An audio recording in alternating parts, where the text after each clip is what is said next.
Today we are looking at the Air Jordan 4 Thunder.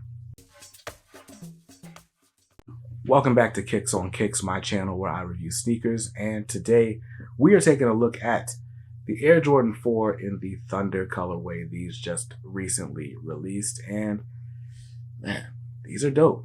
These are dope. This is another shoe that released way back in the day that I never thought I'd get my hands on, but then all of a sudden, Jordan Brand retroing and retroing and retroing, and here we go.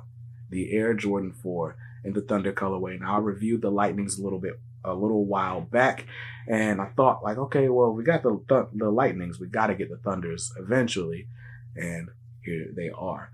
So we're going to take a look at the shoe, take a look at the packaging. I'll give you some legit checking indicators that you can look out for in case you're trying to buy these on the open market and you don't want to get scammed. Before we do any of that, though, got to give a huge shout out to the homies that sent this over for review. So their information is in the description down below. But let's take a look at this shoe starting from the bottom up with this outsole, standard Air Jordan 4 outsole. As you can see, all black rubber. Feels like it would be great if you were going to play in these outdoors, except who's going to play in these outdoors or indoors ever? Anyway, all black rubber. You got a nice white hit for your Jumpman logo and a nice little contrast pop of yellow right there.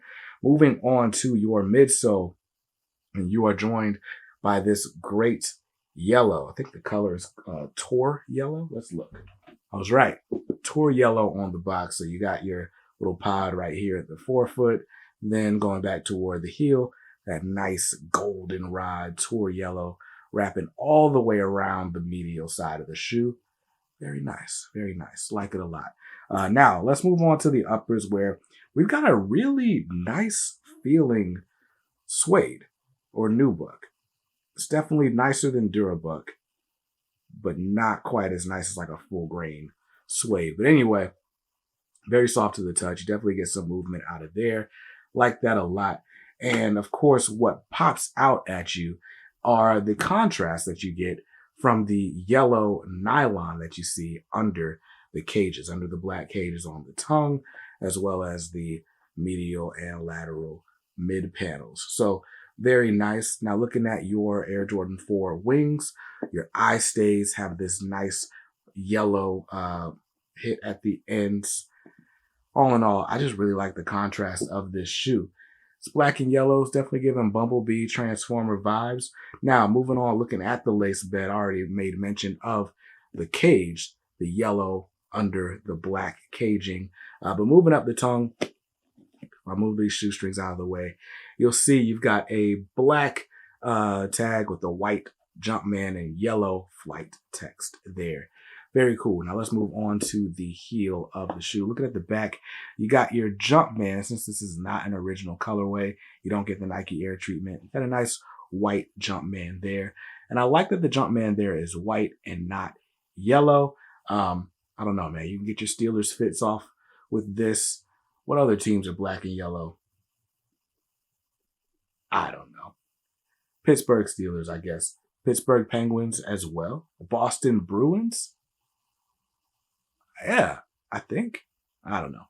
Pittsburgh Pirates. It's a lot of black and yellow going on in Pittsburgh. But anyway, that's the quick look at the shoe. Let's take a look at the packaging because I really love the box these come in.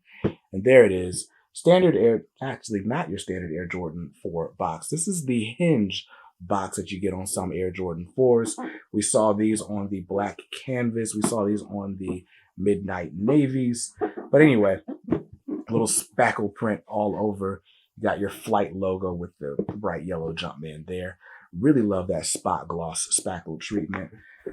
Looking on the inside, you got yellow on the guts of the box, and of course that Oreo spackled print on the tissue paper. Looking at the size tag information, this is the Air Jordan 4 Retro in black, white, and Tour yellow. Got mine in a size 9 because I wear a size 9. Dope, dope, dope. Now, let's talk about legit checking indicators because on a pair of Air Jordan 4s, there's typically a few things that you can look at. Some people will point to the width on the caging. A lot of people, including myself here lately, would point to the slope of the toe box. If you've got like a super boxy Jordan 4 toe box, then it's probably not legit. These are not as boxy as some Jordan 4s that I've gotten, especially the rep Jordan 4s. So I don't know. These honestly might pass. Other than that, man, I'm probably gonna have to take a look at these side by side with the genuine article. These are tough to tell just without seeing another one side by side. So careful out there. All in all, this is a dope shoe. I don't know how often I'm wearing black and yellow. I love the Air Jordan 4, but it's the hot shoe lately. So I've kind of been avoiding Air Jordan 4s. I don't want to look like a hype beast out here. Joking. But yeah, because all the kids are wearing Jordan 4s. These will probably sit on ice for a little while. Might break them out for a special occasion. You know, we'll see how it goes. But still a dope shoe. I'm really, really impressed by the quality of the suede on these. They just feel really good in hand. So yeah, that's the shoe. That's the packaging. Those are all your legit checking indicators. And until next time, I'll see you guys in another review real soon. Peace.